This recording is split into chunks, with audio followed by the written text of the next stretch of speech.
Most popular successful directors అందరూ కూడా ఎవరైతే ఉన్నారో వాళ్ళందరూ కూడా రోల్ మోడల్గా ఇన్స్పిరేషన్గా తీసుకునే వాళ్ళ గురువు రామ్ గోపాల్ వర్మ గారు ఈ వ్యూహం సినిమాకి డైరెక్షన్ చేయటం చాలా చాలా హ్యాపీగా ఉంది. ఎందుకంటే ఎవరైనా సినిమా తీసి రిలీజ్ చేస్తేనే హిట్ అవుతుంది, కానీ రామ్ గోపాల్ వర్మ గారు సినిమా అనౌన్స్ చేస్తేనే హిట్ అవుతుంది. రామ్ గోపాల్ వర్మ గారు అంటే ఓ సెన్సేషన్ అనేది అందరికీ తెలిసిన విషయం.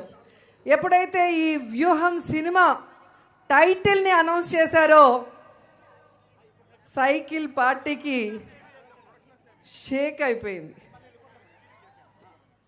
ఆ వ్యూహం సినిమాకి డైరెక్టర్ ఆర్జీవి గారు అని తెలియగానే పచ్చ సైకోలకి తడిసిపోయింది.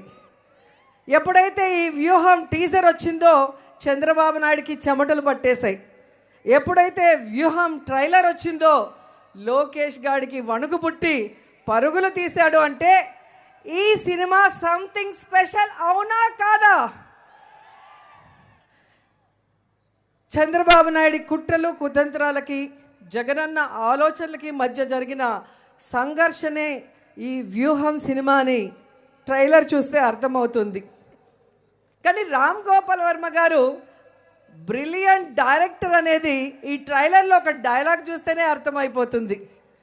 ట్రైలర్లో పవన్ కళ్యాణ్ని ఎప్పుడు వెన్నుపోటు పొడుద్దామని చంద్రబాబు నాయుడుని అడిగితే ఆయనకు అంత సీన్ లేదు, తనకి తానే వెన్నుపోటు పొడుచుకుంటాడు అంటారు. సో ఈ 2 monthsలో ఆంధ్రప్రదేశ్లో మారుతున్న రాజకీయాల్ని చూస్తే అది నిజం అనిపిస్తుంది. ఎందుకు పనికిరాని పప్పు కూడా పవన్ కళ్యాణ్ సీఎం కాలేడు, అతనికి సమర్థత లేదు అని చెప్పాడు. అంటే రాజమండ్రి జైల్లో వెళ్ళి తన ఫ్యాన్స్ని, తన సామాజిక వర్గాన్ని, తన జన సైనికుల్ని చంద్రబాబు నాయుడికి అమ్మేసి